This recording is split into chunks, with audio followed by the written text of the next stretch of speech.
my whole thing is fun, man. And it's like if it sounds like like you said, maybe it's clickbait, but I just feel like if somebody gives me a matrix, if I see a matrix, it's over. If I see a matrix, that's it. Welcome to episode 75 of the Bass Shed Podcast. My name's Ryan Roberts.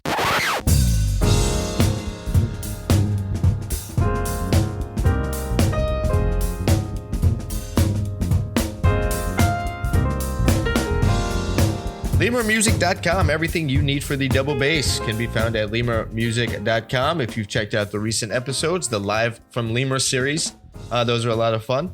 I always enjoy being down there at Lemar and connecting with the folks down there, playing through the basses in their showroom. I think the last time I was down there, I was playing Ron Carter's road bass that they have and converted into a flyaway for him.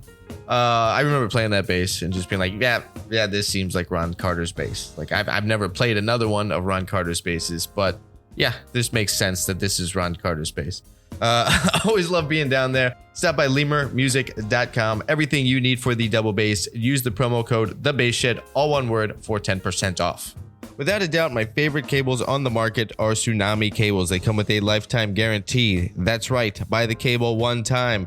Something goes wrong with it, talk to the folks over at Tsunami. They'll switch it out.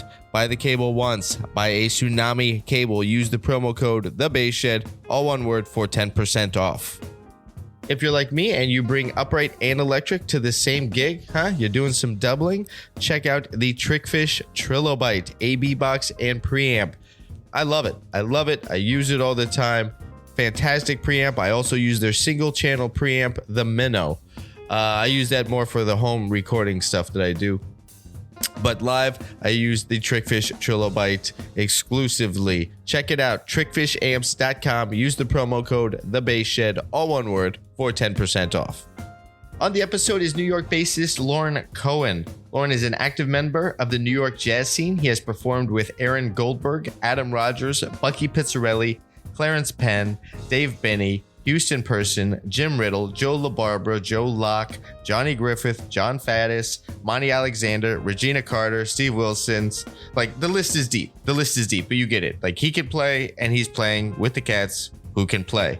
Lorin also has an album out titled Home. I highly recommend checking that out. I'll have links to it at thebassshed.com/podcast/Lorin Cohen, along with some information about the bass bootcamp Lorin spearheads, which is a really thoughtful approach to jazz education. Lorin and I discuss how information about jazz education can sometimes be presented in a way that may be overwhelming or sometimes like backwards. They give you all this information when you're just starting out and learning jazz, and it's like, okay, cool. Now what do I do with it? I really like Lorin's approach, which is it's like a softer approach. Like, hey, don't get all into that right away. It doesn't have to be this heavy theorized, heavy academic thing. Let's just start with melodies and let's just keep it fun. I really like his approach to it. I had a great time connecting with Lorin, and I can say without a doubt, this is the most I've ever talked about pizza on a podcast episode, and that's what you're walking into, so to speak, at the top of this conversation. Here's my chat with New York bassist Lorin Cohen.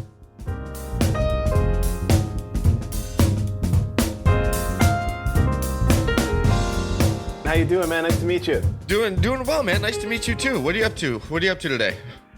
What am I up to? I am getting ready for a gig I have Friday that I'm leading my own group, which is always gotta get my tunes together and all that stuff for us to make sure I can play my own tunes, make sure all that. Have you ever done that? Have you ever been on a gig and like you fold on your own tunes? It's happened to me. Oh, yeah. Like I was so concerned with everybody got the charts, like is the book in order? Like, everybody got the details, this stuff. Yeah. And then like I just straight up fold on my own tunes. It's the most Forget about that. thing. Yeah. It's like you forget to even 2 hours before the gig, you're like, wait a minute. I can't even play that damn tune. I'm supposed to solo on this tune. I can't even play it. I mean, when you're leading a band, you got to do everything, man. I know. The drummer's just like, all right, yeah, what are we gonna do? Yeah, exactly. They're just waiting for you to call the shots. Yeah, sure. Yeah, you got to do everything. So, just getting all that stuff together and dealing with a few other things. How are you? You're out in LA, right? I'm out in LA. Yeah. Whereabouts? I live in Venice, right by the ocean in Venice. Nice, man. Yeah, wow, that's got to be awesome. The weather's cool. Have you ever been to Venice? Yes, I have. Yeah. It's got a grit to it that I'm kind of into. Got a vibe, absolutely. And it kind of is annoying. It's a love-hate relationship. But you're from the East Coast. I can hear in the accent. You're. You know what? I'm not actually. I get that a lot though. But my ex-wife was a New Yorker, so I think I picked up a lot of that thing from her. That's funny. I really hear it. I would have sworn you. She was she's from Long Island, raised in Brooklyn for her early childhood. So I think some of that I picked up on some of that over the years. Right. You're from Chicago. Yeah, from Chicago. And been in New York now for, it'll be 10 years that I've been here. But I still consider myself a Chicagoan. I say I'm a Chicagoan who just resides in New York. Because, Chicago is one of those places. Where are you from originally? I'm from Phoenix. Oh, okay. Yeah. Chicago's one. Yeah, there's no city loyalty to Phoenix. Like Chicago. City loyalty. That's the concept. Yes. There's none of that. Like Angelinos have it. Chicago's have it. Chicago people. Yeah. New Yorkers. There's so many cities in the States that have it. And Phoenix is just like, I'm from Phoenix. Like it's not a big deal. Right. Yeah, I really feel that way with like New Orleans, really big time. Like anybody who ever be from New Orleans, they're in New Orleans or New Orleans person, whatever you would say. New Orleans. And they just happen to live, wherever they live. But right.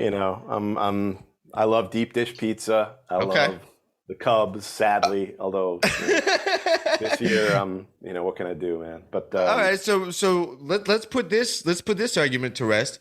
Chicago guy now living in New York, where's the best pizza? In New York? Well, no, between Chicago and New York, it is. Oh, well, I'm a Chicago pizza guy. Okay. Yeah, I'm. To me, there's no, look, we all pizza is good. I don't think I've ever had bad pizza, but, I think even a lot of New Yorkers are starting to admit that while there's an abundance of pizzerias in New York, there aren't that many that are, there are a select few that are really exceptional, Okay. But I still am a deep dish guy, and so nice. That's my thing. But now I've heard from New Yorkers and Chicago people that like kind of the trick to the pizza in both of those cities is the water. That has to do with the waters and like the, being so far north that you get a different water situation that changes the vibe. Now deep dish, that's a pan situation.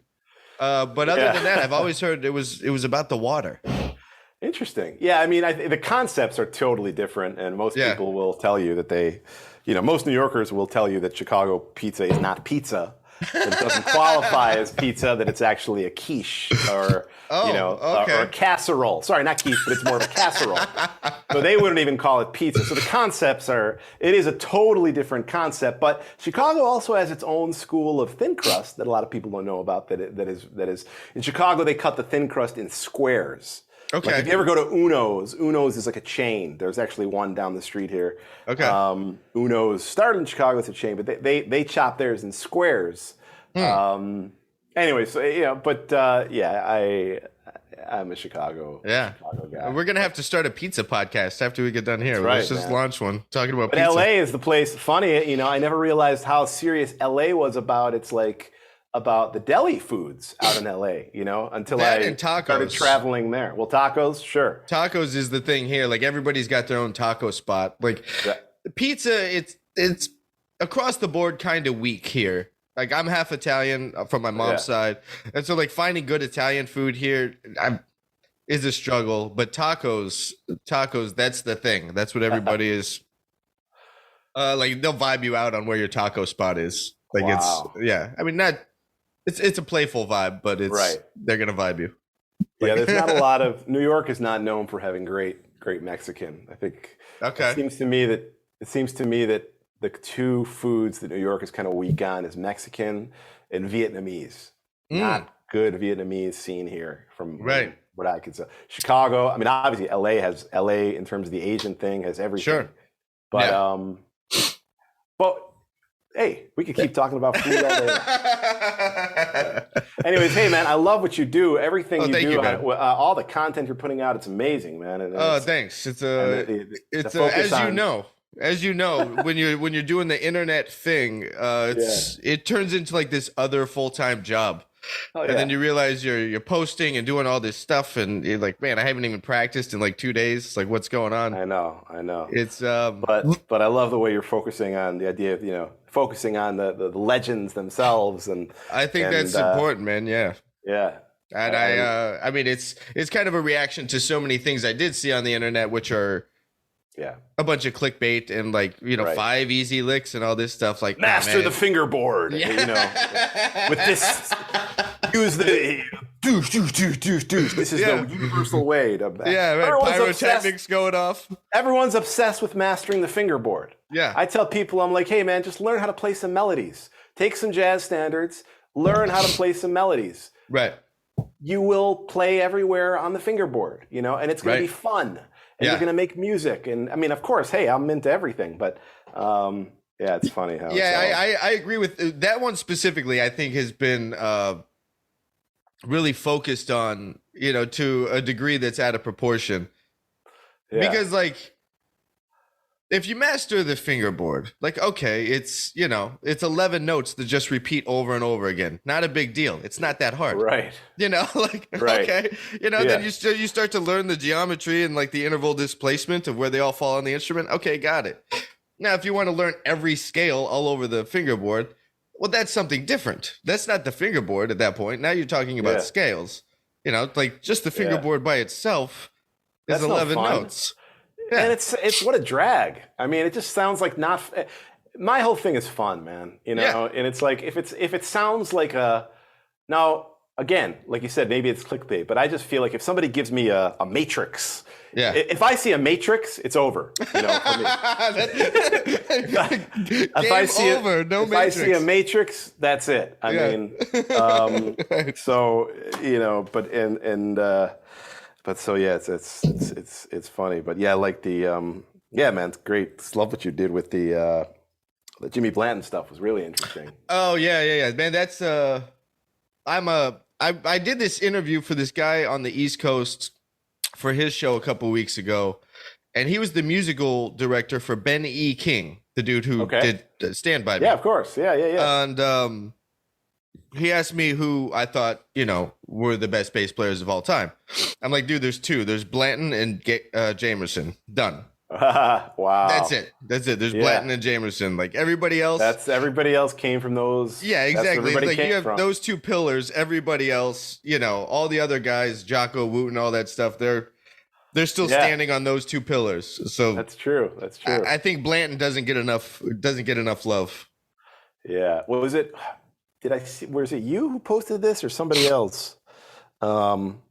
Maybe it was you, or I'm thinking maybe it was Ben Wolf. Somebody said he asked Ray Brown. Somebody asked Ray Brown, "Oh yeah, I bet you learned all of Jimmy Blanton's solos." And he said, "I learned the bass lines." Yeah. But we know he learned the solos too. The connection between Blanton and Ray is deep. Yeah. And that's That's another one of those things is going back. I talk about this regularly, going back through the history, and Ray Brown clearly set a standard for what it means to be a jazz double bassist. Yeah. But he got his thing from Blanton. Like, if you really want to learn, learn where they learned, and then that's take true. It. Ray took it his way with the huge sound and the bluesy swing thing he did. Okay. But go back to Blanton and find your own voice from Blanton. Good. That's great. Yeah, that's great. But not as attractive online as a Matrix. That's right. The Matrix are way more colorful. And colorful, absolutely. Yeah, tell me about your boot camp. So the boot camp is something I started last year, and actually I started about a year ago. Did my first one, and I started to see, again. Well, I'll tell you, just the details of it are it's a 7-week program. Mm-hmm. We meet for a total of 3.5 hours a week. Okay. It's a class, essentially. Okay. Meaning, there's we meet. Mondays are live. Mondays are live. Yeah. Everything's live. Okay. So Monday is, and it's a 7-week program. Mondays, kind of like a shorter, like an hour, lay out the things we're going to work on later in the week. Then we come together later in the week on Thursdays. And there's 2 sessions on Thursdays just for people's schedules, one during the day and one at night. And then those are 90-minute sessions. And then there's smaller groups. Okay. And then Saturday is like an office hour sessions. But this time around, the Monday sessions are recorded. Okay. And then the rest is the small group stuff that's live. And then we also have these one-on-one sessions, just because I really felt like my sort of mantra, or something I've been thinking a lot about the last year or so with everything, is this idea of the membership communities, which are wonderful. And I just thought, like, man, I love the idea of mentorship. I don't know about membership. I don't know how I'm going to create a membership site, but I think I can mentor some people, and in the way that, that I was always sort of taught. And so it's been fun, Great.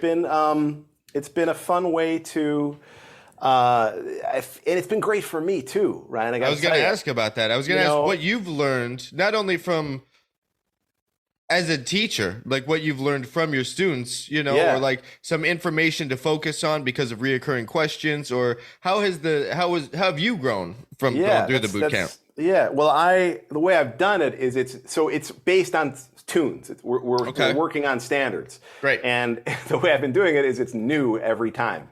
Okay. So in other words, I'm not just like, redoing the same material. So the first time we started with the way we do it is 7 weeks, 4 tunes, okay? 7 weeks. Okay. 2 weeks on each tune, and the last week people bring in whatever tune they want to of their own, and we apply all the stuff we learned to that tune. Love it. But, so we work through these standards, and the beauty of studying standards is that there's always more information you can bring to it. So if somebody is a student and they're like, hey, I'm new to jazz, which I've had many people who are like that, and I'm cool just learning the melody. That's a big win for me. If I can play the melody and just move away from just playing everything down here, if I can get up here a little bit and play the melody, that's a win for me. But somebody else is like, hey, I can do all that. I want to transcribe Joe Henderson's solo on a record May, or I want to transcribe, Kenny Durham solo. Yeah. My thing is like, I do it with them. I'm not the kind of person who transcribe that solo and then bring it back to me next week and I will listen to it. I sort of feel like if you're going to do it, part of the big thing is that there's a lot of inspiring us as like a group vibe, and we're going to make it to, even if you've never played this jazz tune, we're going to get to that 7 weeks together. And so, so I do it with them. So it's great. I got to say, I got selfish reasons for doing it too, because it keeps my chops up, and it keeps me. I'm a pretty lazy guy, I gotta say. if I don't have real concrete goals and deadlines, I'm not going to be touching these guys that much. I think that's pretty normal. And at some point, I want to circle back to that, because if there's no purpose to it, like, why am I doing this? If I can't figure out why, if that question is not answered, I won't do it. Yeah. Like, I need some kind of motivator. Like, I'm doing this because, okay, well, then now it has value, so now I'll invest in it. But other than that, like, I'm very similar. Man, I even, I have this practice guide that I, give out that you can download. And, I quote Leonard Bernstein, who said, I forget the exact quote, but he said something like, creativity is an idea and a deadline. Yeah. So like even Bernstein, he was like, hey, if I don't have a deadline, it ain't going to happen, man. Yeah. I'm not comparing myself to him at all. I'm just saying. That can even be applied to just improvising, though. I mean, you have deadlines within the tune. You have cadences that you got to hit, and chord changes you got to resolve, and a form you got to outline, or whatever. Like touchstones and that works on the micro and the macro. I like that quote. Yeah. So So it's great for me because it just helps me to keep my chops up, and it's also it's helped me as a teacher. It's been great. It's helped me to really get I think so many people are fantastic players, and it's mind blowing. You go on YouTube now, what people are doing on these things is just, it's mind blowing, man. I mean, the level is just insane. I'm sure, and you've interviewed many of them, and but being a teacher is a whole other thing. And, sort of having not just about, okay, go transcribe that solo and come back to me next week. Really kind of helping people to fill in the gaps and put the puzzle together, in a clear way that, I found is actually quite different. I think really, Ryan, it's like I learned in a way, I think, Jad, the way people are teaching is changing now for the better. But like I learned in the way of like, okay, here's, this week we're working on So What? Here's all your modes, here's all your scales. You're going to play this scale on this chord, this scale on this chord. I'll see you next week. Go learn how to solo. Right. Don't get lost in the tune and come back in 7 days. Go solo and go learn the tune and go make music. And, I tell people that's like saying, here's the alphabet, go become Shakespeare. Right. Go write the Gettysburg Address. Yeah. Right. Here's 26 letters, go. Yeah. So, it's been helpful for me it's been helpful for me myself too, of like, hey, actually this is if I approach a tune starting here, then starting here, then starting here, then starting there, wow, they're benefiting from that. But I gotta play this tune with my, band on Friday, and I'm using that approach too. And that really made a lot of sense. Yeah. What is that approach? What's the process of that approach? Well, it's like the idea is, so like let's go through a thing. I want to be the fictitious student here. So I bring in, let me think of a tune that I'll bring in. I bring in Yesterday's. Okay, great. Okay. That's one of the tunes we did. We did that. Oh, great. It's a fun tune. Yeah. So first thing is melody. Okay. Learn the melody. Yeah. Okay. So first thing, week 1, bass line and melody. We got to get the basic thing. I call them our background responsibilities and then our spotlight responsibilities. Because for some people, the spotlight thing, that's a huge leap.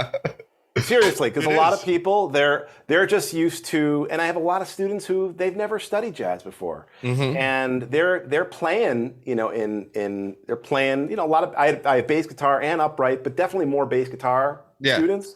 And, they're living down and, bump, boom, boom, bump, bump. And moving away from that, is that's where they're really stuck, is like, how do I get away from that? So for a student like that, like I said, like learning the melody can be a real big leap, but start with the melody because like I said, that you're immediately making music.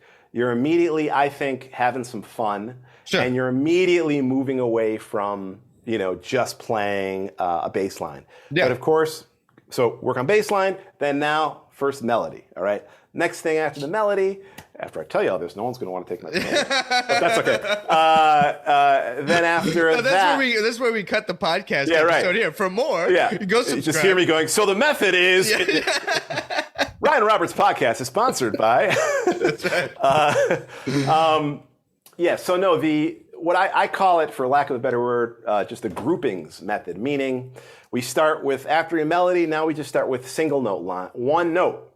Like a guide tone line, but using one note.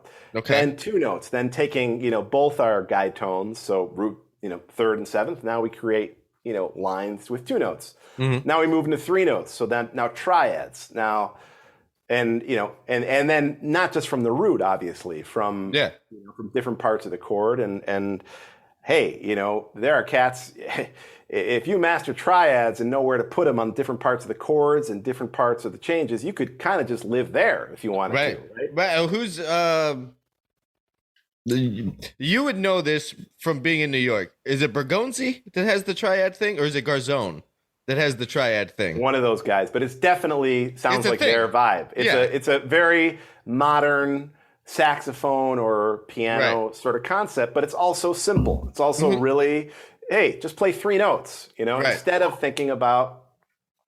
Then we move into 4 notes. 4 notes is, now we get into, okay, play your chord tones and now play, and then I have other 4-note groupings.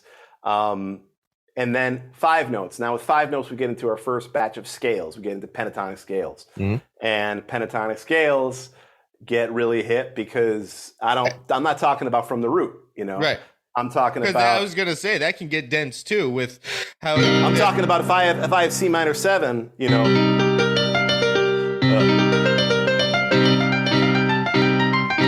Like playing G minor pentatonic on C minor 7, or other things like that. So now we're into 5-note groupings, then 6-note groupings. 6-note groupings is actually, hey, I just played, I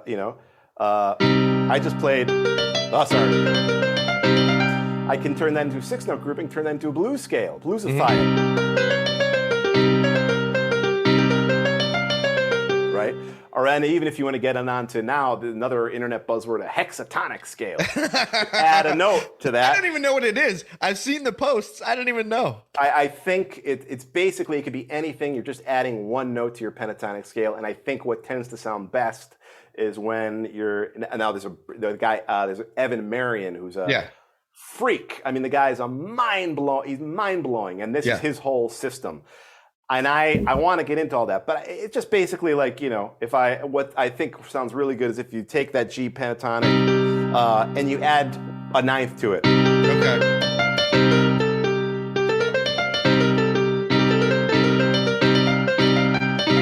Now, but to really get into the theory of this, if you're playing a G minor chord thing over a C minor and you add the 9th, which is an A, you're going to shape the color of the minor scale. It could go from natural minor to Dorian with the A flat or an A natural. So is that 7th note a variable? Like, do you adjust it to fit, or is it always a natural 9?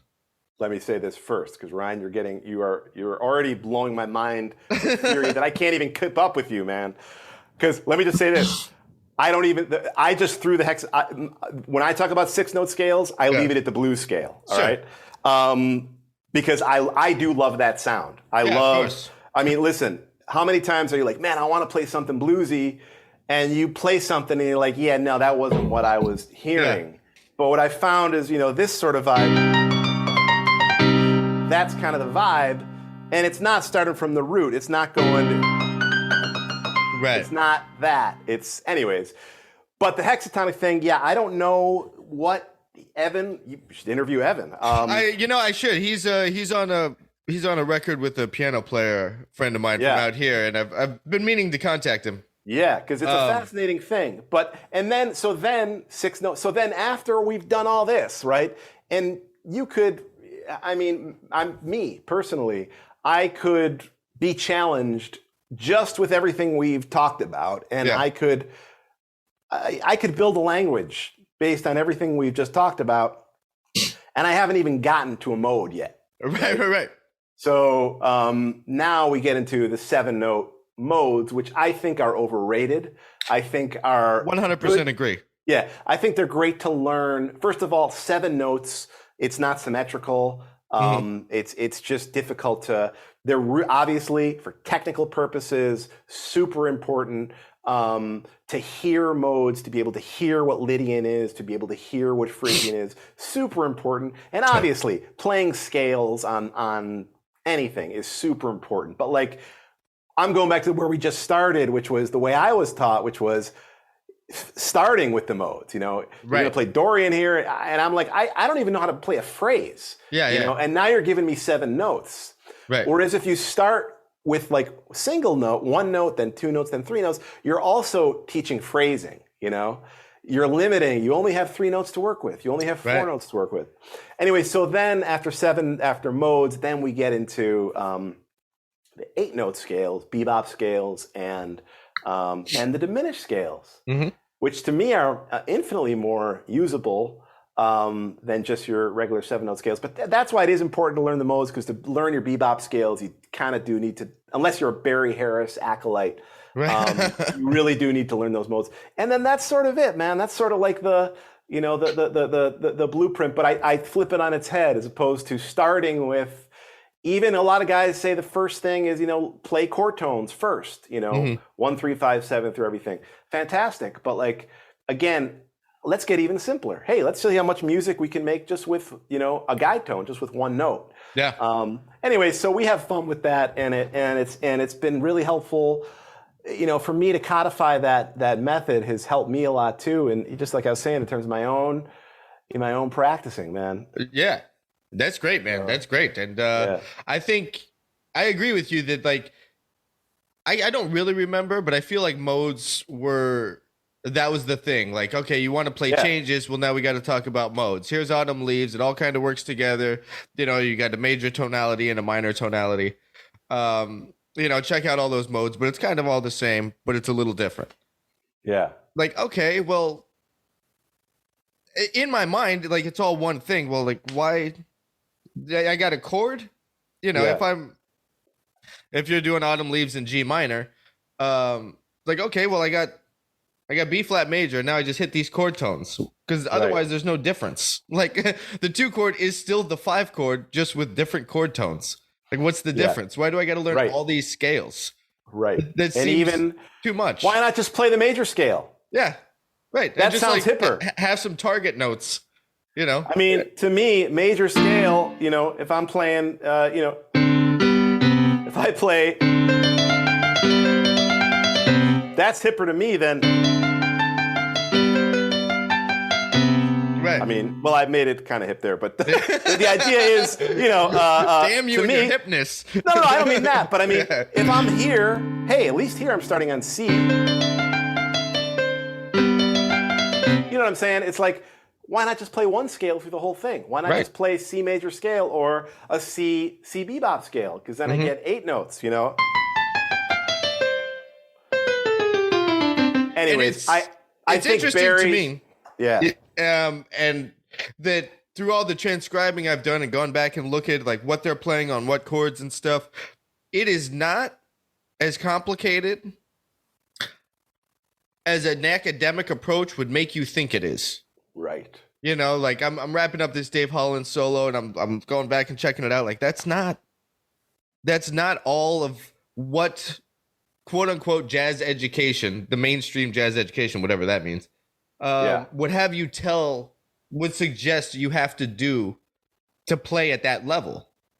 Like it's not all that hard. And these are the dudes that shaped the sound, and they're not doing everything that the jazz machine would suggest you do, which I find really interesting. And so I would imagine you've gone to the source with Blanton, man. And so what has that taught you about? Man, I mean, the first solo break he does, I think I talked about it in the video, is like he plays a D natural minor scale on a D7 chord. So either he just played it because that was the pattern he knew, or he was really trying to get a sharp 9, sharp 13 sound. I don't know. But he came out with, it was just, he wasn't super inside the chord on that one. But it sounds good and it feels good. Because his time and his feel are so effing killing. Yeah, exactly. And he was such a genius. He could sell it. Yeah. He could sell it. Exactly.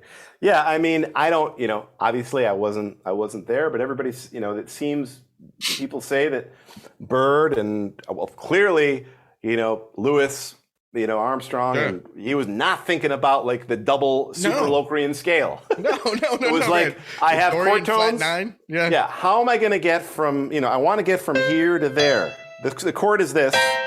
I want to get from here to there. Okay, so I guess I could go, or I could go, hey, that's hip. Yeah. I guess it seems like that's what the beboppers were doing, as opposed to thinking about all these scales. And I was going to say, I'm not an acolyte. I can't teach his system. And it's on my list of something that I really want to dig into, but it seems like the Barry Harris system is really where it's at. You know? And he never talked about a mode. I don't think he ever talked about modes. I don't know how, I've always wanted to talk to guys of an older generation. I would love to talk to Ron Carter about this. And the topic is, how has the institutionalized thing of jazz shaped jazz? Because these schools need people coming in, right? They need to get, the school is a business. They need to keep that business happening. They need repeat customers, blah, blah, blah. Okay. I don't, the whole thing with the bass shed and me doing the transcribing thing started because I approached Hal Leonard with this book of a bunch of Miles transcriptions for bass players. And that was because I had a lesson with Petitucci and he had me transcribe this Miles solo. And wow. And which then one? Which one was it? That's a good question. I want to say Autumn Leaves off of what else? Something else. Yeah. I want to say that was the one. But then I went down the rabbit hole on that and I started doing these kind of like deep cuts of Dr. Jackal with him on a Jackie McLean record, like early Miles. Hal Leonard wasn't interested. But after going through all these solos of probably the most famous jazz musician, one of them of all time, you can't find any of that language in that sound. Right. Now you can find more of a chord scale relationship thing in like a deep bebop guy, but I don't know. I think the institutionalized nature of jazz killed jazz. It's hey man, it's a really great topic, and I never thought about. It's funny. I've heard a lot of interviews with Ron Carter recently, and I don't think anybody. That would be a great thing to ask somebody like him for sure. He was there for it. He was there for everything, and it'd be great to hear not only what his take on it is, but like the cats that when you were around, were the Dizzies and the Mileses. Were they talking about that stuff, or what? Right. What were they talking about? Because, I mean, again, not to sound, it seemed, to my knowledge, and again, I could be totally wrong about this. So everybody out there in podcast world, if I'm wrong about this, I'm sorry. But it seems like the whole codification of all this stuff we're talking about was mostly like a white thing.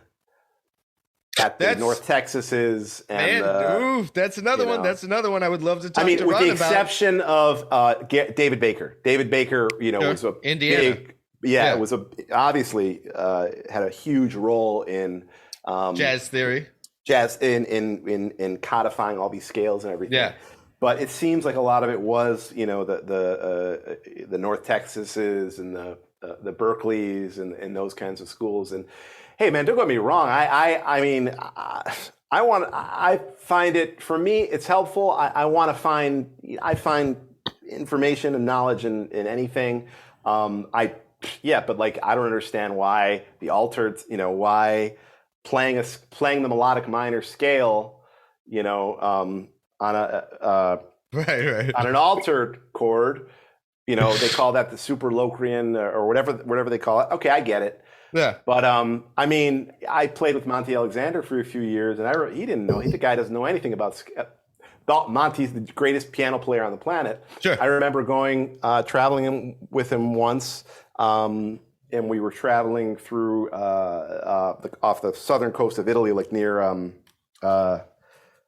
off of Sicily. It's gorgeous. Yeah. And there's these islands called the Aeolian Islands. Okay. And of course, what musician isn't going to go there and make a dumb joke about, hey, I guess they must have loved the Aeolian vibe, scale around it, Yeah. And he was like, what's that? What is that? I was like, scales, it's natural minor. He's like, what do you mean natural minor? What's that? Yeah. But he's sort of unique because he's just hearing he can hear anything. But anyways, it's a trip, and I find that it's confusing. It confuses many students who have come to me, or in the boot camp or whatever. They're confused by all of it, man. It's like there's too much. There's so much of this information out there, and it's almost like what do they say? The paralysis of analysis. There's too much. Yeah. There's too much, and people are like, I just don't know where to start with all this. Right. It's completely overwhelming, and then it's like, why bother? Like, I'll just go back to playing, songs by The Cure. So that's why, it's cool what you're doing, because it's like, hey, man, just go right to the source, That's transcribe a Ray Brown solo, and start there. Forget about all this other nonsense, and, transcribe that solo. I think it's just a language, like if... Yeah. To really learn the vocabulary, because there's a generation of bass players, and I don't know if I can really go back and say when I got aware of it. I got aware of it the older I got, actually. Like the further back I started listening to like older dudes, you realize jazz guys or bass players that are improvising technically at a super high level don't have the vocabulary. So like, well, when did we learn the vocabulary? Like, when did we lose the vocabulary? I don't exactly know.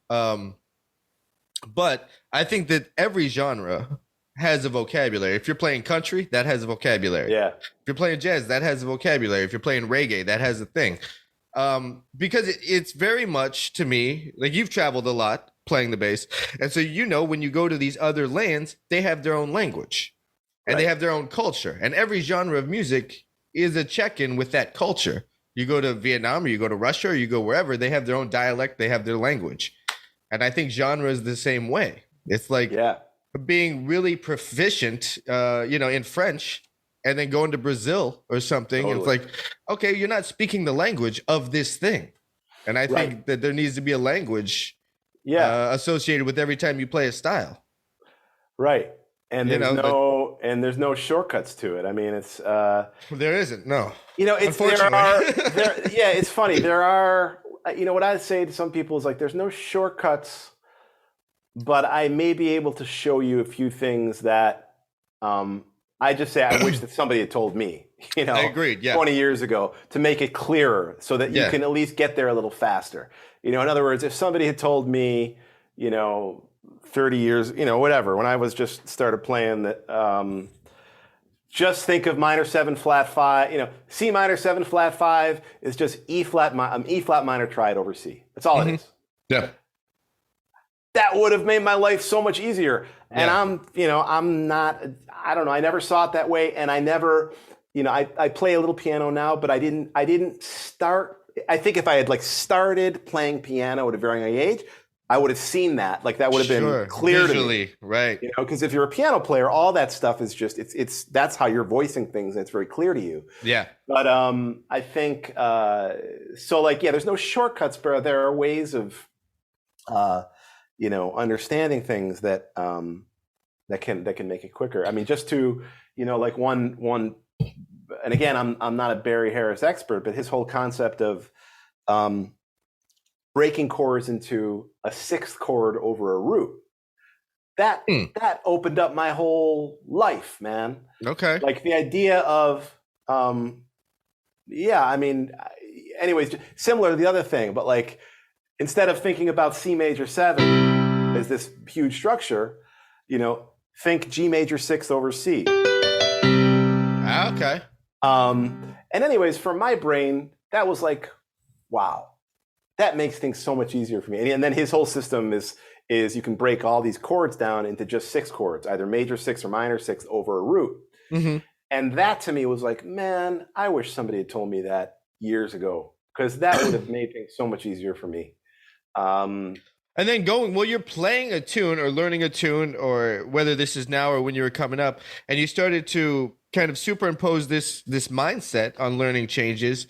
When you're walking, you want to check in with the root more, but then when you're soloing, do you just solo over that upper chord and to kind of leave space for the root?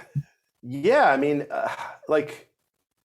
for instance, I gave this webinar a few months ago, and I the whole theme was moving away from the root, because obviously we got to take care of business as bass players first. We got to be able to groove our butts off and swing our butts off and play in the pocket. That's rule number 1. If you can't do that, that's where you got to start. But it's like, okay, let's say you're doing pretty good at that, and you're ready to now take a solo. So then, like you're saying, and we were sort of talking about earlier, then for many bass players, it's like, okay, how do I now move away from the root? Mm-hmm. And we're so sort of tied to it. But when for instance, when I just heard about that method, it just made it so clear to me, because I had talked to piano players through the years, and they were always seeing chords in that way. Seeing chords as even more complicated chords, as, oh man, it's really just this over this, and I'd be like, wow, all right, I never saw that, because like a sus chord is just 2 over 5. Yeah, or or C major 7 sharp 5 is just an E triad over C. Right. And there are things like that, and even progression, seeing actually, this is just a disguised 2-5-1. You know, it may seem like it's all these chords here. Anyway, so it's all just a blues. The whole thing is it's all just a blues. It's all whatever. Yeah. But I just found that, when you start thinking that way, yes, then it's like, okay, hey, if let's say we just have C major, or let's say we have C minor for a long time, because Barry's concept is then on a minor chord, you play on C minor, you go to the minor third, and you play a major sixth from the minor third. So C minor would be E flat major sixth over C. Sure. Makes perfect sense, right? Well, that's not that, that's cool. It doesn't give us any color or anything, but at least still it's like, oh, okay, wow. I don't have to think about the root, I can, if I'm soloing, hey, I can just do a lot with that triad. So, it's helped me, and that sort of approach, again, I think it's less common for bass players to be taught that way and to think that way. Yeah. I'd agree. That's like some horn guy stuff, really getting inside, like putting all these chords and layering and. Yeah.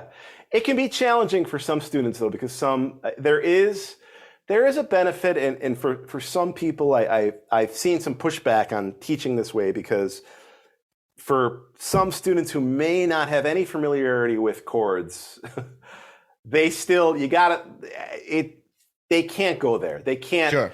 It's too much information. Now they're trying to understand one thing over another thing, and it can complicate it. And the problem they could run into is they think that they have to think about it that way. Well, if I don't wrap my head around this idea, then I won't be able to do that thing. Yeah. Like, this is just a suggestion of an approach. Right. Which I wish, maybe you would agree, that I wish I would have been told that. Like, you can improvise in so many different ways. Here's a bunch of different approaches. You could take more of a modal approach to playing changes. That's the thing. You can get into the bebop thing and a lot of arpeggios and upper structure notes. That's the thing. But it doesn't have to be this to equal that. There's so many different avenues to that. And I know part of your boot camp is unlocking a personal voice. And so do you help coach or instruct or direct students into these different approaches to find what they gravitate to? If they're more of a lyrical player, all right, maybe check out more of a modal thing. Yeah, definitely. There's a lot of the real focus of the boot camp is, it's called the touching bass boot camp, and it's like the idea of touch points. I'm trying to, I like working, just interacting with people, and so yes, so we have these private sessions and these either in lessons or in these just private weekly sessions, and I'm always assessing, where somebody. In other words, I had a lesson today where I was telling somebody, you don't have to think so literally about everything. That's something that I see a lot of. Yeah. Not quite answering your question, but it's inspiring me to sure. Going off on a little tangent of it's something that confused me for a long time, because I would hear, great soloists that I admire and great soloists, and I'd say, man, how are they getting away with playing that note on that chord, Or even when you said about, Jimmy Blanton, okay, how is he getting away with doing that?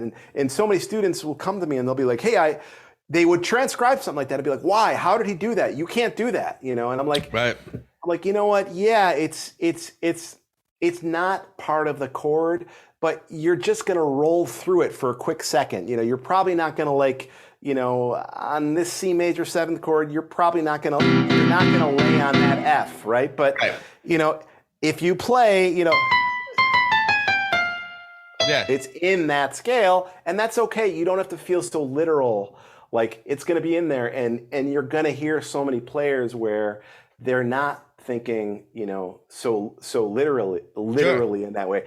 But my thing with everybody, man, is it's like you gotta play melodically. You gotta play stuff that start super simple and don't worry about so many people, and this is kind of gets back to what you're saying, but so many people, they feel like they want to put together all these scales, they want to put together all this stuff, but they've never, I'm like, hey, have you just tried taking the melody and just soloing off the melody. The notes in the melody work great. The notes of the melody of Stella have survived thousands of years because they ring so beautifully, on that, all that,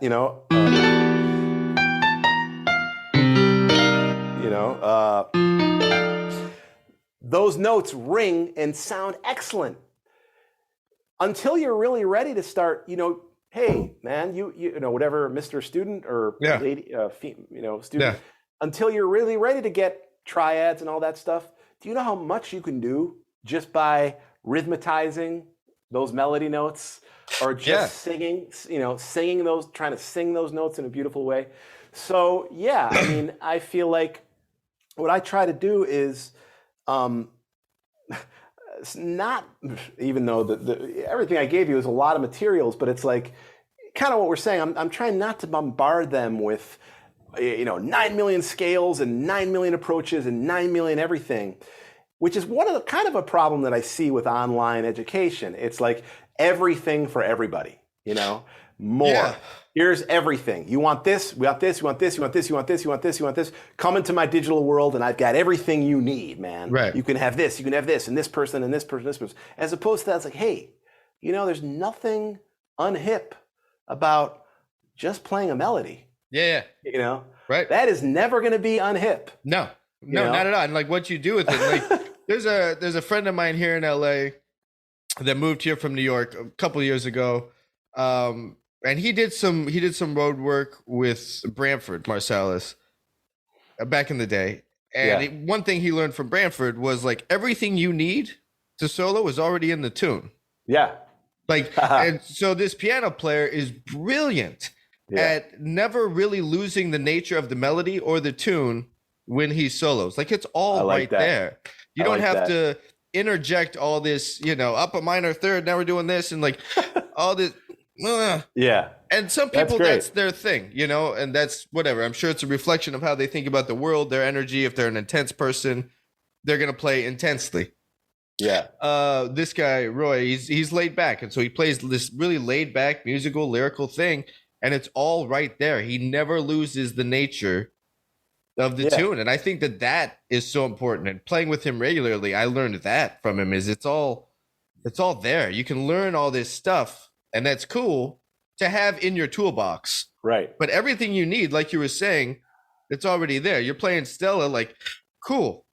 Let's really check out, if you just take that half step, the very beginning of the melody, what can you do with that half step throughout the whole form? Yeah. Where can you find those little half steps? They can really outline some things, and then you're progressing on what's already been stated.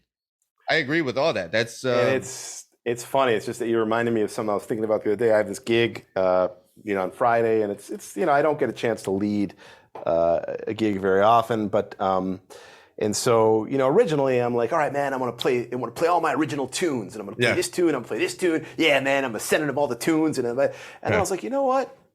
I just want to swing, man. I just want to play some standards, and there's this voice in the back of my head that's like, oh, you can't do that. That's not hip enough. And I was like, you know what, man? There's nothing unhip. Now, I'm not saying I can do this successfully, but there's nothing unhip about just playing a tune with beautiful time and like a beautiful groove, and swinging. Yeah. And whatever it is. It doesn't have to be this like magical, it doesn't have to be this epic statement. Right. And like there's anyway, so that for me was like kind of just along the lines we're talking about. It's like there's nothing unhip about just, hey, I guess it just all comes down to keep it simple, man. Yeah. Keep it, keep it simple, stupid. That's what I always have to tell myself. What standards did you land on? What standards it's funny, man.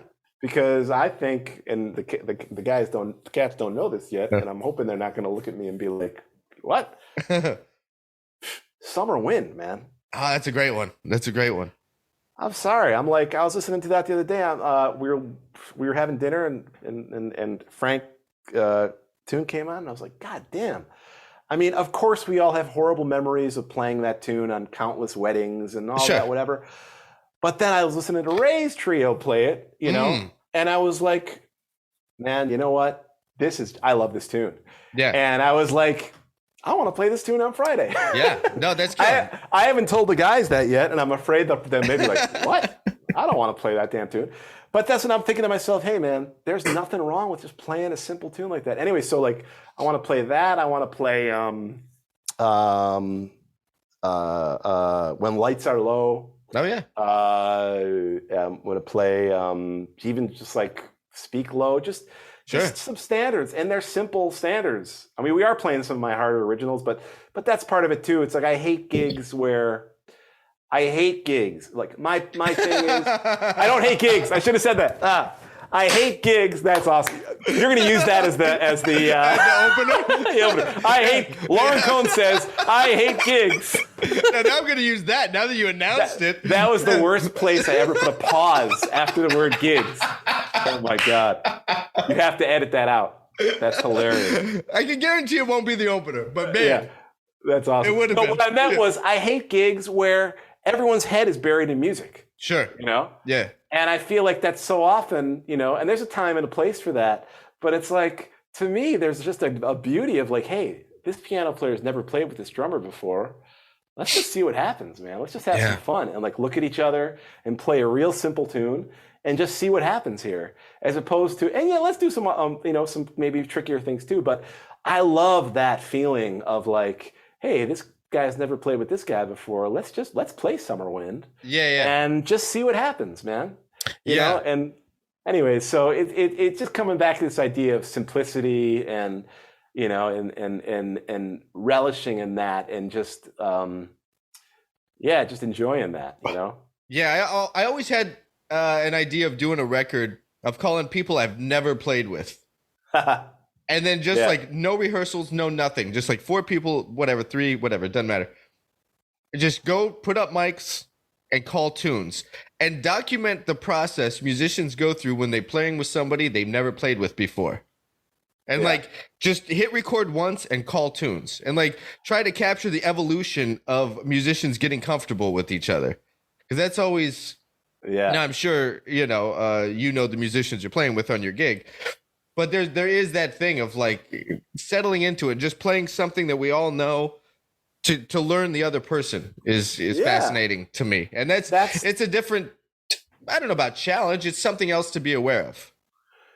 That's the beauty of jazz. That's what makes jazz fun. And I think for me personally, I had a teacher who was, who had this thing of like the set must always be,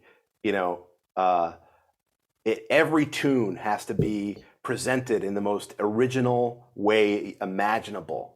And, and it's got to be an original or an arrangement, and it's got to be something new that the audience hasn't heard before.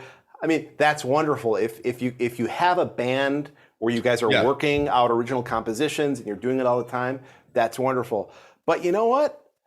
I also love exactly what you're saying and kind of what we're talking about. I love just like, hey, man, the beauty of jazz is these guys have never played before.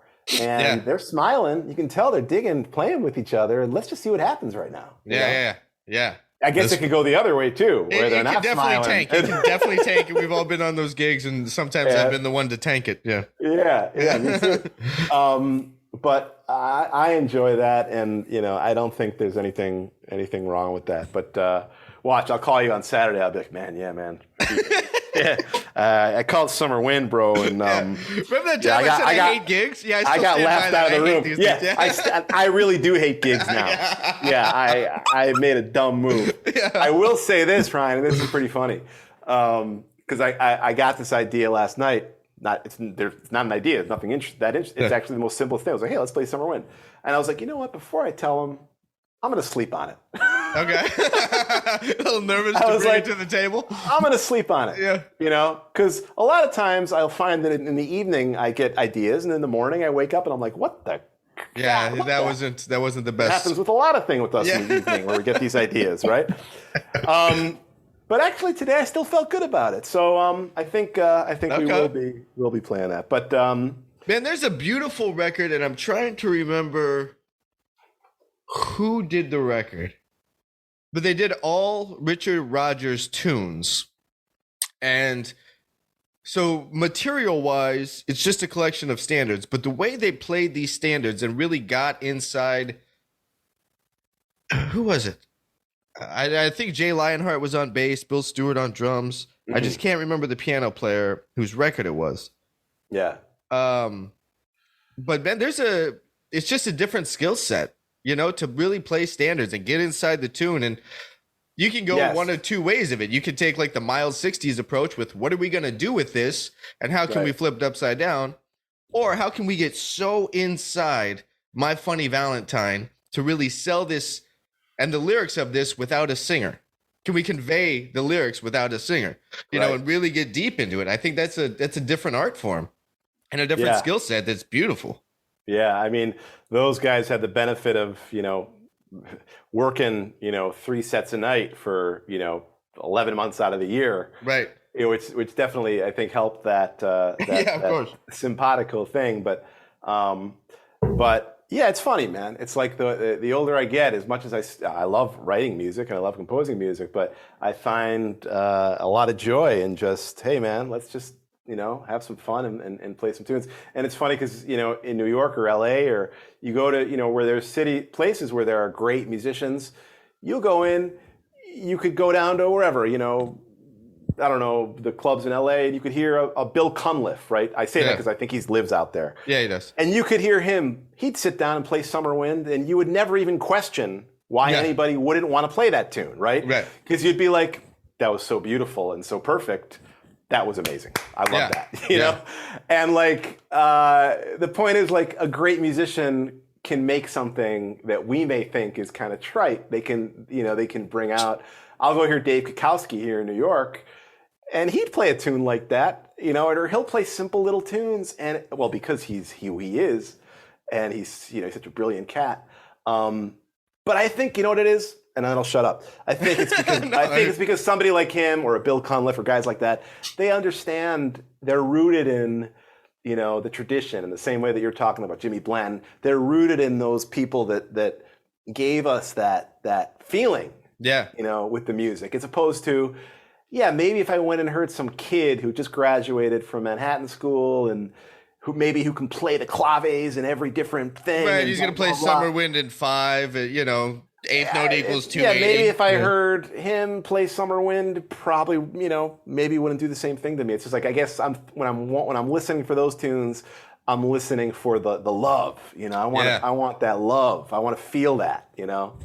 So, anyways. Yeah, that's where my head is at these days. That's great, man. I think I agree with all that, and that all of that, whatever the material is still playing the humanity of the tune. If you're in it and you're doing that thing, whether it's Summer Wind, I mean, I think that there's still a couple songs that like should never be played. I hear you. Blue Bossa, no. I hear you. Let's just take it out of the whole lexicon, take it out of the real book. We're done with that one. I hear you.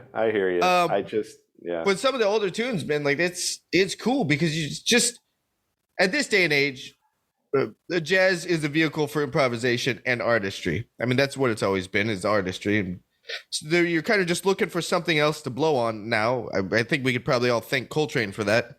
Yeah. But if you can really tap into like the tune and do that, who cares what it is? If it's beautiful and it moves somebody, that's amazing.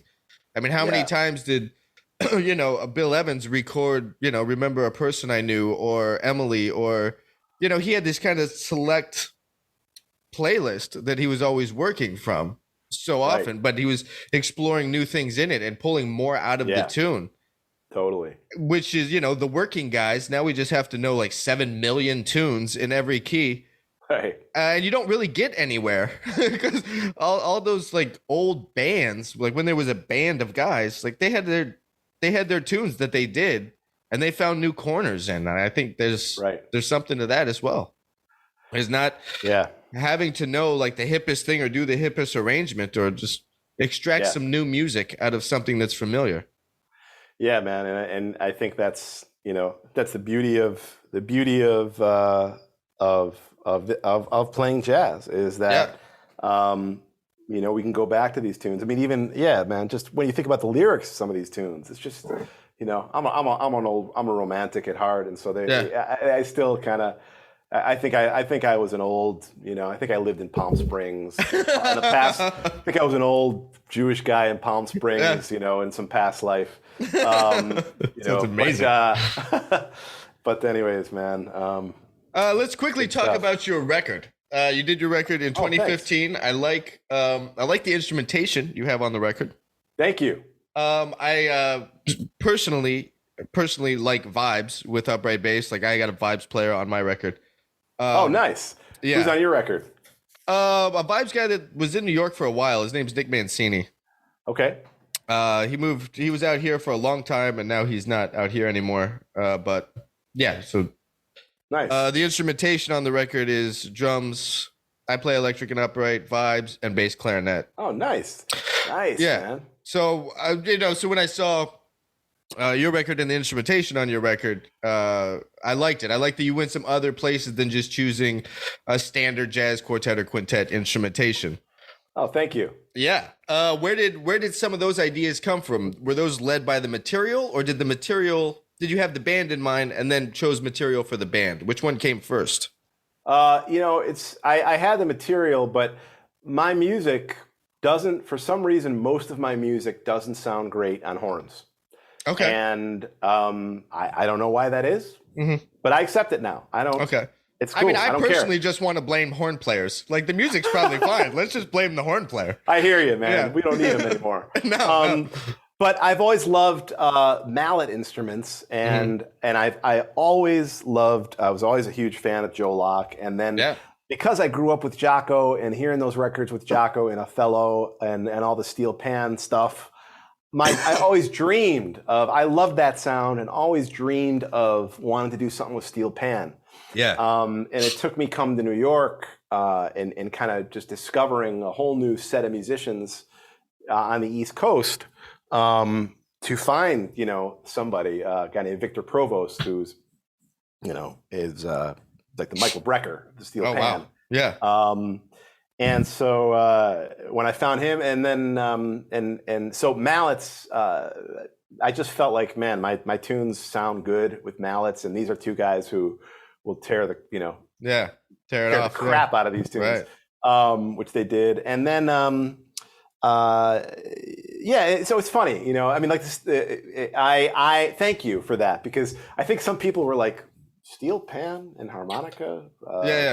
What? I never questioned it, because again, I will admit, hey, steel pan and harmonica. I mean, Jaco and Toots. Yeah. That sound is ingrained. That's what brought me to jazz, and like that's just ingrained in my DNA. And again, there's a guy here, Yvanik Prenay, who's he's like the Michael Brecker of the harmonica. The guy, mind blowing. So when I encountered those guys, I was like, oh wow, actually these these tunes would sound good with them. But I mean, Joe Locke can make it. He can make anything sound amazing. Yeah. And I'm kind of a frustrated. I would love to play vibes. I wish I had. I just love the instrument so much. Yeah. I think it's sort of the ultimate jazz instrument. I think it's obviously has the African connection. It's sort of like, I mean, there's clearly a European connection to it. It's Africa and Europe coming together. You're hitting something. It's percussive, but it also makes sound. It's like that's. I love that, and somebody like Joe just gets such a beautiful sound. That's something that blew me away too. How these guys can just take a mallet and hit a piece of brass and get like a real vocal quality with it. So anyway, so that was kind of Were you a fan of those old records with the Modern Jazz Quartet and Milt Jackson, and like have you always been really into vibes? Yeah, always. Okay. I mean, of course, I know you're a Ray freak like I am. So Ray and Milt Jackson, all those records that they did together. When I first started getting into Ray Brown, I was listening to all those records. And then when I was a huge Monty Alexander fan before I started playing with him. Okay. And of course, he has a long association with Milt Jackson as well. So that sound was always like, when I was getting into jazz, the sound of the vibes was part of it. And then when I connected with Joe Locke, then that was like, okay, he's like the greatest living vibes player on earth. And that was then it was like, all right, man, I don't know. I'm just meant to play with vibes players somehow. But, it's fun. It's fun. I think that there's one thing I like about it is it doesn't have the same range as a piano. So they're not in your territory. You know, like the piano, the piano player can like get a little courageous with the left hand, and all of a sudden he's in your thing. It's a major piece of furniture, man. Yeah. So vibes, and it sits on top of the double bass really nicely. Yeah. I think I initially got into that relationship through Dave Holland records. Right. Absolutely. That connection too with Steve Nelson. Yeah. And then going back and listening to Milt Jackson, and have you heard the Milt Jackson record with Ray Charles? Oh yeah. That's ridiculous. Man, I just found out about that record like 3 years ago, and I was texting everybody like, if you knew about this, why didn't you tell me about it? You're not my friend if you knew about this record and you didn't tell me, because that record is unbelievable. Man.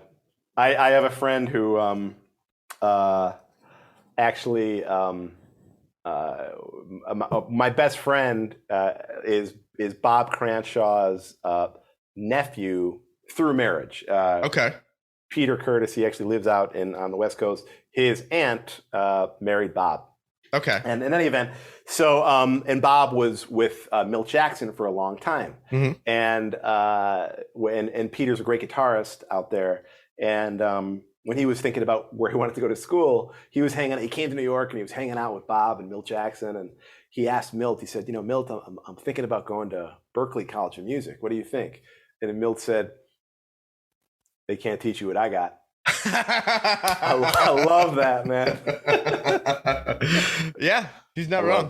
He's not wrong. Anyways, but yeah, it's like the embodiment of the blues, man. Yeah, it's deep, man. And I think that to continue to go back to jazz culture versus jazz academia, there's that relationship, like how the blues came from that church culture. Right. And there's an ethos there that permeated the jazz. The jazz. now I'm a 60-year-old Jewish man living in living in Palm Springs too. But yeah, there's a thing there about there's a relationship to music and community and to culture that comes from that lineage that is not in school, and it came from Detroit. It was all Detroit, man. I mean, Detroit was the place. That was where, talking about Jamerson. Yeah. I mean, I know everybody talks about New Orleans, and absolutely New Orleans was where, American music was kind of born. But when it comes to, modern American music, both, I mean, just you think about Motown, it always blows my mind that all those musicians were just in Detroit. Yeah. From Jamerson to Diana Ross to, Smokey Robinson, they all just happen to be in Detroit. But then you've got, Bags, Milt Jackson in Detroit, Ron Carter in Detroit, Barry Harris in Detroit, the Joneses brothers in Pontiac, Michigan. I mean, that's all. It's the idea of community and man, that's you gotta find it in, that's where and they were all just hanging out with each other, it seemed like, and just, and studying and playing. And yeah, I think, crazy. I mean, there's a couple other cities like that. Philadelphia has a deep connect, like a bunch of dudes came out of Philly, then they all gravitate towards New York. And there's something I'm always captivated by, the geography of sound. Yeah. Because each place has a sound, like, I'm sure you recognize it from moving from Chicago to New York, that the cats in New York play differently. There's a sound there that reflects the city. In LA, it's sunny here all the time. It's 75 degrees all the time. And it's just a feel good town. And so like the groove thing, is a big deal out here because that reflects the weather. And those things are always really interesting to me. Yeah. I mean, that's why I think one of the reasons I fell in love with Monty Alexander, for instance, he's from Jamaica. And so his whole vibe is like, when he sits down and plays a chord at the piano, you hear the sunlight, man. I hear the sun, I hear the ocean. I mean, I'm serious, man. It's like, I've done things, we did some things where like, it was Monty, and then another super, super famous piano player who, like, I'm not even going to mention. It was unreal. But you would hear both people at the sound check. Monty would just sit down and play one chord, and it was like the light just opened up, man. Yeah. Just the heavens opened up, and all that just came in, and something about that drew me to his music. And it's funny because, like, yeah, man, but totally. I mean, like, I think Chicago has always been associated with, like, you know, soulful, blue collar, city, big shoulders, blah, blah, blah. Working class industry. Working class, you know, and so the music, it's got that, you know, the tough Wilbur wear or the blah, blah, blah. Right, or just the shuffle. Like, when I think of Chicago, I just think of a shuffle. Like, you know, and we're just doing that. Or Jim Croce. Like, I'm a huge Jim Croce fan. So Is he from Chicago? I think so. I didn't know that. But he's got, it's that same thing. It's like this blue collar poet, you know, even in Jim Croce. And it's like, so there's that industry or industrialization in the sound that I think of when I think of Chicago. You could speak to it better than I can, obviously. Yeah, and then, I mean, in New York, you have, again, people here from everywhere. I feel like things have changed quite a bit because over the last few years, we've lost so many of the jazz legends. And I also think, you know, with COVID now, I mean, a lot of people have stayed in New York, but a lot of people move. The scene it's spread out now. It's like, of course, New York is always going to be New York, but, like, I've been amazed to see the movement to LA over the last 10 years. Yeah, there's a lot of, I hear about it regularly, like dudes moving from New York here, and then dudes that were here, they're going somewhere else. You know, like guys from New York are coming in, and then like dudes who've been in LA for a while, they're Nashville or Austin, or they're especially with COVID, because a lot of like pop touring guys are like, man, there's no work. I don't need to be here. Right. If people moved away, I have, you know, I mean, like Tel Aviv, Israel.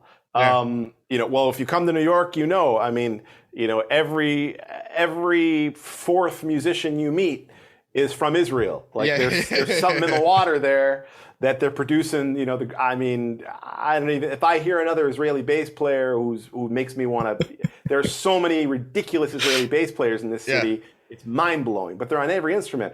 Sure. But so a lot of people moved back to Tel Aviv because they were like, hey man, I mean, Tel Aviv's scene is, I mean, yeah, it's not New York, but it's pretty unbelievable. Sure. And then, you know, sort of like, I'm just going home. You know, or people are like, screw it, I'm moving back to Chicago, or, you know, going wherever they were. I mean, the LA thing was interesting because it seemed like there was the Blue Whale. Sure. And it seemed like that really was that was kind of that was kind of the you know, flagship club in LA for a while. And before that, there's been like, I mean, when I moved here, Lava Lee was still a big one. There's more like a baked potato fusion club. Right. You know, you can go out there and hear Haslip or whatever, Gary Willis, whatever. But it seemed like it was more on the fusion side of things. But since the Blue Whale, it's been more of like, you know, not only more experimental stuff, but a lot of, you know, more straight ahead, you know, stuff going on. And it's been interesting to see that happen too out there. Yeah. There's a couple clubs still. There's I think some popping up, and there's some that are moving more towards the forefront. One, it's good that it's not just the one club, you know. But the Blue Whale was kind of a magical place like that. Yeah. I really liked that place. Did you ever get a chance to play there?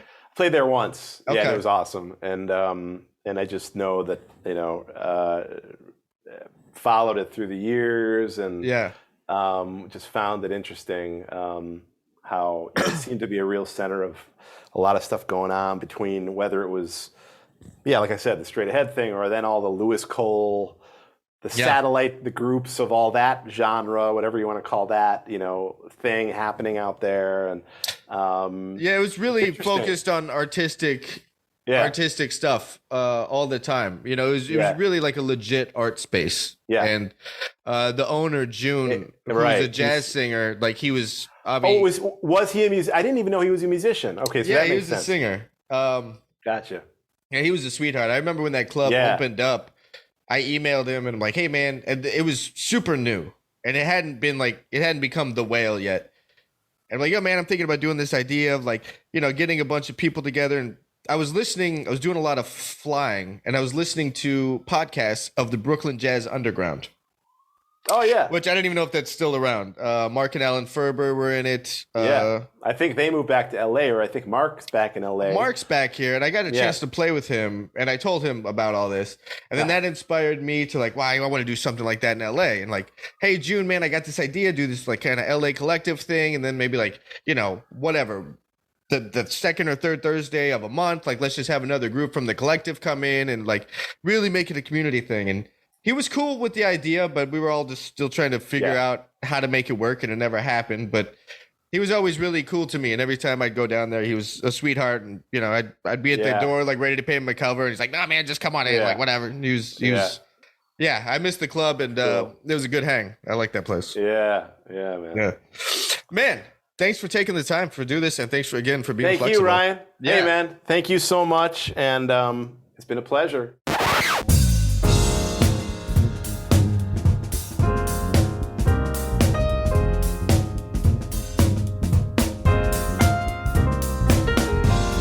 All right. That was my talk with bassist Lorin Cohen. Again, check out his bass bootcamp. I'm really into it. I really like his approach to jazz education and keeping things simple and not diving into like learn all the modes, learn all this stuff. It's just so overwhelming when you start jazz. It took me years and years. And I'll let you know if I ever get to the end of it. Just years to figure out like, okay, this is what I want my voice to be within this music. But always kind of just, chasing this thing of like, I have to do that. If I want to play jazz, I have to do that. Then I have to do that. Okay, well, this guy doesn't do that. But then everybody else, all these books are talking about this. You know what I mean? Like, I never like sat down. I tried multiple times to like sit down and actually learn 2/5 licks, major and minor and all that stuff. It's not for me. That was too just kind of sterile. And so I really like Lorin's approach to it, which is just starting with information that's in the tune, starting with the melody, playing melodies, start with one note, start with two notes, and move from there. And look for changing tones with guide tone lines and things like that. All fantastic approaches which streamline the process so you're not overwhelmed by what the marketplace for jazz has made jazz. That is a much different conversation that maybe at some point I'll expound upon. But for right now, that's enough. If you are enjoying the Bass Shed podcast, please hit subscribe wherever you are listening to it. Give it a rating. There's going to be some new things coming down the pike from the Bass Shed. So, do the social media thing, Facebook, Twitter, Instagram, all that. I'll be talking about it all. That's what I got for this one, folks. I will catch you on the next one in a minute.